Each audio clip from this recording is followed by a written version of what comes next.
I will say I've been studying the housing market now for more than 20 years, and I honestly think this is the weirdest housing market we've ever been in. Weird. Good description. Weird, I think a lot of the rules that would apply in a normal housing market just simply aren't working the way we would expect.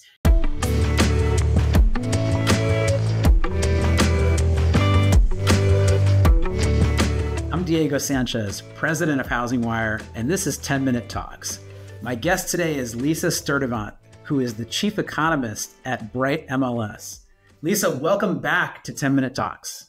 Diego, thanks for having me. Really glad to be here. Yeah, before we dive in, could you give a quick introduction of yourself and BrightMLS?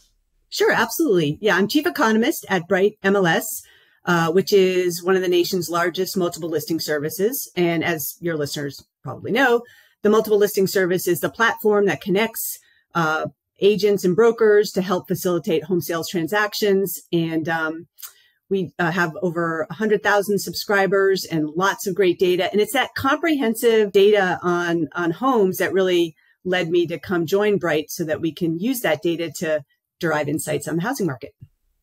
Yeah, let's dive right into the data because it's a little bit difficult to keep up with the overwhelming amount of data that we're getting on a daily and weekly basis from the economy and from the housing market. From your perspective, what is the state of the U.S. housing market? Yeah, right. So we're getting not only lots of information, but goodness, sometimes it's conflicting, right? And you don't know what to believe anymore. I will say I've been studying the housing market now for more than 20 years, and I honestly think this is the weirdest housing market we've ever been in. Weird. Good description. Yeah, I think a lot of the rules that would apply in a normal housing market just simply aren't working the way we would expect. You know, we're still working off the effects of the pandemic and all the government and personal responses to the pandemic. So I think it's going to take a little while even still for that to work through. But, you know, overall, I think there's still a lot of pent up demand in the housing market. I think there's a lot of pent up supply in the housing market. And I think those fundamentals are sort of underlying what's going on sort of at the top. And I think those fundamentals remain strong. So I don't see any risks in the market. I do see, though, people who are trying to make decisions amidst a lot of uncertainty, and that's creating some of this weirdness in the market. So fundamentals remain strong, probably in terms of demographics. We still have the millennials. We have Gen Z that wants to buy homes. Mortgage rates, a little bit more tricky, I would guess, from your perspective. How do you think that those two things interact? Yeah, right. Everybody's watching mortgage rates. And we had seen mortgage rates falling starting in July, really, in anticipation of the Federal Reserve meeting. And then lo and behold, the Fed meets, they cut rates and mortgage rates go up, right? Which is one of those examples of things just not happening the way we might expect. And so it's really a kind of a fool's errand right now to try and time mortgage rates if you're in the market. And I do think it is more important to be thinking about those fundamentals. If you are a millennial or you are a Gen Zer and you're coming into your first time home buying age, it's kind of going to be more important, like what are your own personal financial situations and goals? Mortgage rates are going to slide down a little bit more this year, but it's going to be really tricky to try and time them, I think. Yeah, I think that's always good advice. Look at why you need a home. And what your financial fundamentals are when you're thinking about buying. So to keep myself sane with all of this overwhelming crush of data and information, I've narrowed down the data points that I watch closely to homes available for sale and mortgage rates. Mm-hmm. Are there any other data points that you're paying close attention to when you think about the state of the housing market? Yeah, I don't want to monkey with your sanity, Diego, but I have 4 more that I'd suggest if you wanted to add 4. And I'll go really quickly, but I do think consumer confidence, the consumer sentiment and consumer confidence measures that come out, it's less about the economic data right now and more about how people feel. And that's weird for an economist to say. I care about how people feel. But I do think home buying is a financial decision, but it's also a really emotional decision. And I think consumer confidence, how people are feeling, and confidence has dipped recently. I think watching the labor market is going to be really important. We had really strong labor market numbers in September. They'll probably get revised backwards a little bit. We've got the impact of the hurricanes that have been coming through. So how people feel about the labor market will be critical. The third thing I think really is paying attention to the savings rate and the consumer debt levels. People are taking on more debt.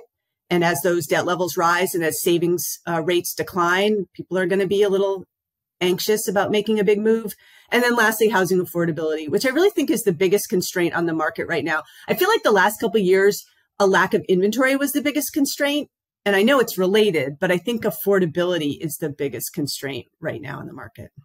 Yeah, it's really interesting. The savings and debt figures can also be helpful when folks on the mortgage side are thinking about opportunities for refinances, right? Especially if people are taking on consumer debt with really high interest rates. As mortgage rates ease a little bit and have eased actually quite a bit over the past couple of months, there could be opportunity for refinancings.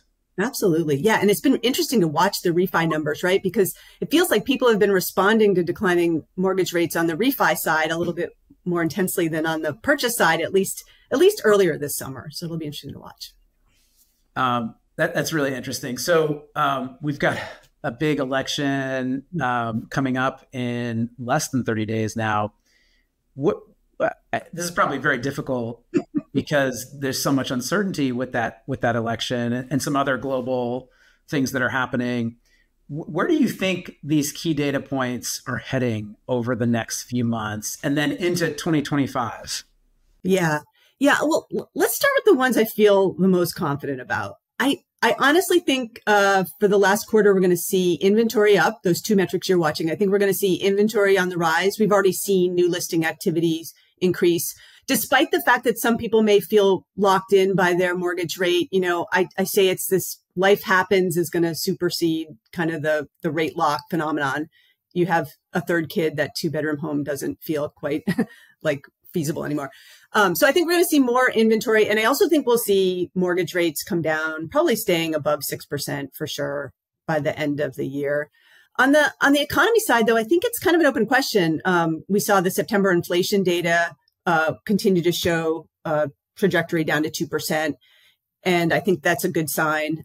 If we continue to see a strong labor market, that'll be a good sign that we're sort of coming in for this soft landing that the Federal Reserve's aiming for. But I think the wild cards are going to be around this consumer confidence issue. If the presidential election introduces any uncertainty or anxiety, that could disrupt the economy. So I think we're going to have to wait and see. But right now, the data still suggests the labor market's pretty stable. People are still feeling pretty good. And that bodes well heading into 2025 for a pretty resilient housing market, I think. So you're the first speaker that we've booked for our upcoming Housing Economics Summit. And I think people who are watching our conversation right now will understand why we chose you. February, which is when we're having this event, feels like a lifetime away right now. But you know, are you starting to formulate some expectations for the spring housing market, especially as you think about, you know, BrightMLS and your members and how they might fare in 2025's most important real estate season? No, that's right. I think 2025 is really the year to watch for lots of reasons. We're seeing obviously changes in the real estate industry that I think have yet to play out and are going to play out in 2025. Aside from that, though, I'll go back to my first point is I think that when we head to spring 2025, there's still going to be a lot of pent-up demand and a lot of pent-up supply in the market, particularly as mortgage rates come down into the 5s. We'll see more of that supply loosen up as those trade-offs get easier to make. We're still going to be in 2024. I still think we're going to be at sort of 2023 levels in terms of home sales transactions. So I think 2025 is going to be better in terms of volume and activity. And I think what will be interesting to watch is how affordability affects the housing market, particularly the first-time buyer and moderate income buyer, and how that intersects, frankly, with some of the changes in the industry. And so I think it's going to be important to pay attention to the winners and losers in the housing market in 2025, because I don't think it's going to feel the same for everybody who's out there. It's going to feel a little bit different if you're on the sort of moderate income first time buyer end versus those at the upper end. I'm sensing cautious optimism, which I think is way better than the last couple of years in terms of. That's right. Yeah, I think that's right. And I do think I still think we have a little. I still think we have more room to go to work through the COVID effect.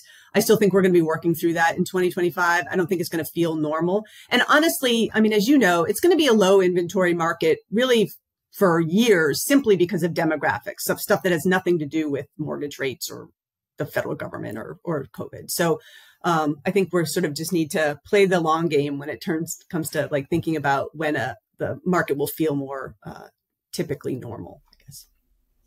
I think that's really good advice. Lisa, as always, really great to chat with you. I could do this every week, really. Yeah, no, it's always fun. And it's fun to think about what people are watching as we head into the market because it is so uncertain. So thanks for having me. Absolutely.